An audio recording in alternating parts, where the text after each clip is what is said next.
Assalamualaikum warahmatullahi wabarakatuh. Nama saya adalah Muhammad Saif Irfan bin Muhammad Safwan. Jadi pada hari ini saya akan membentangkan tentang kritikan sastra berdasarkan dua cerpen, iaitu cerpen kanak-kanak dan juga cerpen dewasa bagi subjek BMMB 1104 Kesusastraan dan Kebudayaan Melayu. Jadi, kita pergi terlebih dahulu dengan mengenali apa itu kritikan sastra. Kritikan sastra ini merupakan suatu disiplin ilmu yang saintifik kerana ia ditumpukan kepada penghayatan, penganalisan dan penilaian sesebuah karya sastra. Kritikan sastra dikatakan sebagai suatu ilmu saintifik kerana ia menggunakan pendekatan atau metodologi tertentu dalam membuat kritikan. Oleh itu, kritikan sastra merupakan cabang ilmu dan satu kegiatan menghayati secara total. Kritikan sastra juga memberi manfaat kepada pembaca, pengkaji yang lain dan pengarang itu sendiri. Jadi, untuk kritikan sastra dewasa bagi cerpen dewasa adalah saya memilih cerpen Kado Ayam dan Raja, karya dan hasil daripada Zurina Hassan. Cerpen Kado Ayam dan Raja ini mengisahkan tentang mengenai penindasan yang berlaku terhadap kaduk dengan berlakunya rampasan tanah dari pihak pemimpin. Kemudian cucunya iaitu Hakim bangkit dan menyuarakan semula isu ini kepada pihak mahkamah dan berjaya mendapatkan semula tanah tersebut dengan atas bantuan sahabatnya iaitu Azam. Hakim juga telah mengusahakan tanah tersebut menjadi sebuah pusat peternakan ayam. Namun, masalah demi masalah muncul dan dia turut mengalami masalah kewangan yang kritikal disebabkan penindasan dari pihak berkenaan iaitu Raja. Kita pergi kepada kritikan yang pertama iaitu kritikan sanjungan. Melalui keseluruhan cerpen ini, pembaca mampu mengenal pasti persoalan serta idea yang ingin ditonjolkan. Kisahnya hanya berkisar kerana keberanian seorang cucu iaitu Hakim dalam menuntut hak arwah datuknya iaitu Kaduk yang pernah dirampas oleh Raja pada zaman itu. Kesucian datuknya suatu masa dahulu telah menyebabkan satu-satunya harta berharga itu menjadi taruhan oleh kezaliman pemimpin pada waktu itu. Namun, berkat keberanian Hakim dan sahabat karibnya Azam yang telah berjaya menegakkan keadilan yang pernah ditindas pada zaman dahulu.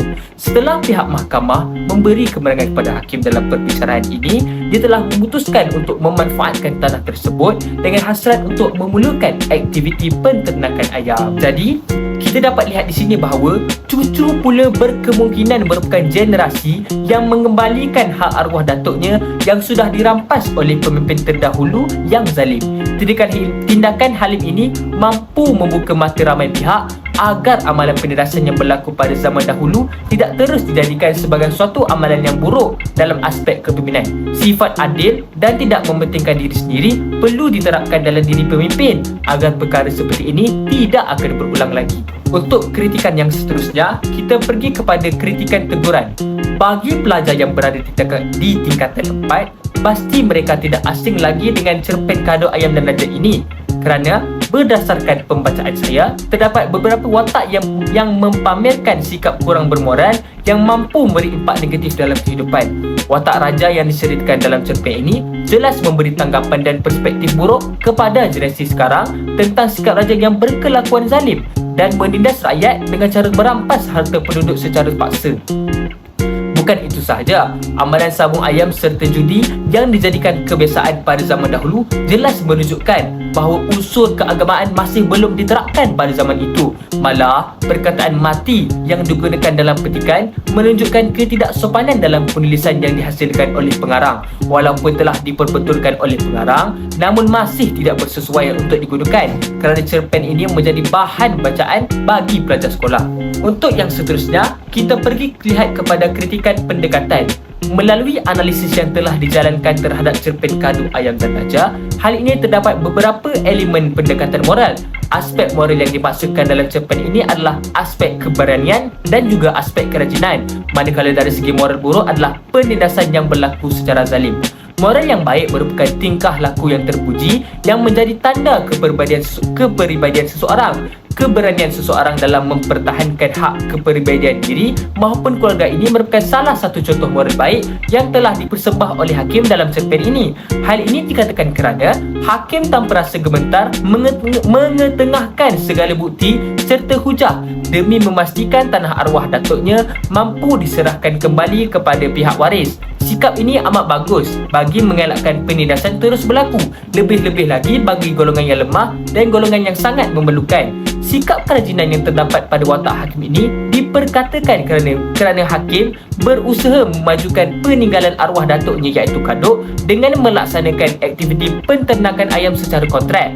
Walau bermacam-macam ujian yang ditepuhi bermula dari mendapatkan kembali tanah sehinggalah jatuh atas penipuan oleh pihak raja. Untuk kritikan sastera kanak-kanak yang seterusnya, saya telah memilih sebuah cerpen yang bertajuk Si Mili Yang Sombong, karya daripada Hairul Izwan Muhammad Bidin yang terdapat dalam buku ataupun siri Jom Adik Baca.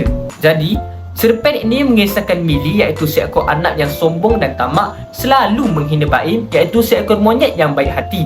Suatu hari, Mili sakit perut akibat makan terlalu banyak dan dia makan dengan terlalu gelojoh.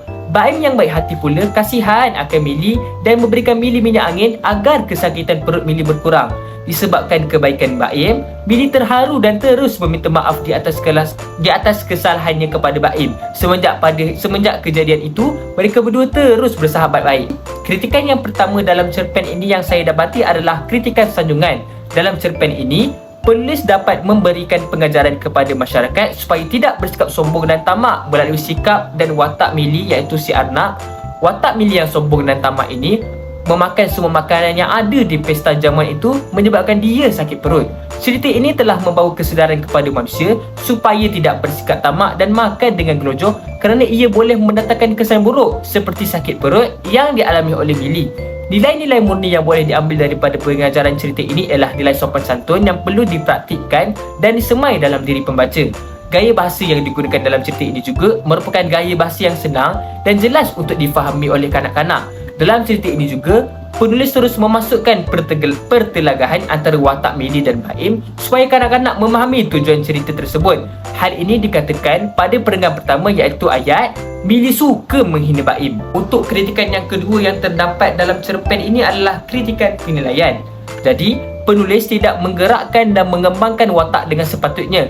Dalam penceritaan ini, watak dilihat agak kekok dan tidak menunjukkan peranan besar ataupun peranan untuk menyampaikan elemen yang harus memberi kesan kepada pembaca melalui watak-wataknya. Dalam hal ini, Mili memainkan watak antagonis iaitu watak jahat yang sepatutnya diberikan hukuman setimpal atas perbuatan jahatnya yang telah dilakukan kepada Baim.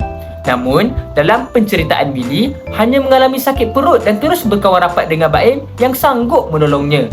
Pada akhir penceritaan, watak Baim si monyet kelihatan lucu dan pembaca berasa tidak logik terhadap kelakuan Baim yang terus memberikan Mili minyak angin untuk disapu supaya kesakitan di perut Mili hilang. Seperti kata-kata Baim, "Saya ada minyak angin, mari saya sapukan untuk hilangkan sakit perut awak," kata Baim. Jadi, tujuan penceritaan ini iaitu memberitahu pembaca supaya jangan menjadi seperti Mili. Walaupun cerpen ini agak ringkas, tetapi menyampaikan mesej dan nasihat sekiranya bersikap sombong. Jadi, untuk kritikan yang ketiga adalah kritikan teguran. Jadi, ia terbahagi kepada dua iaitu keistimewaan dan juga kekurangan. Jadi, untuk keistimewaan, kritikan teguran di sini memperlihatkan keistimewaan nilai-nilai murni yang perlu dicontohi oleh setiap pembaca melalui watak seekor monyet iaitu si Baim, iaitu merupakan satu perkara yang perlu dicontohi oleh kanak-kanak. Seperti di dalam cerpen, pada saat Baim mendengar Mili mengadu dengan segera,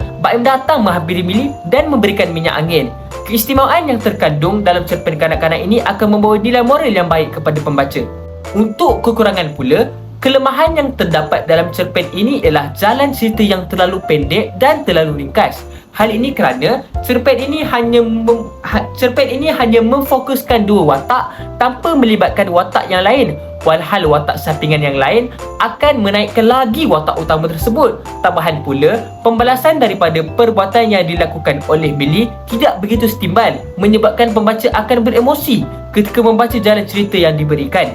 Kesannya, pembaca berasa tidak puas. Jadi, oleh itu, penulis harus membuat plot cerita yang lebih baik agar pembaca lebih tertarik untuk mengetahui jalan ceritanya.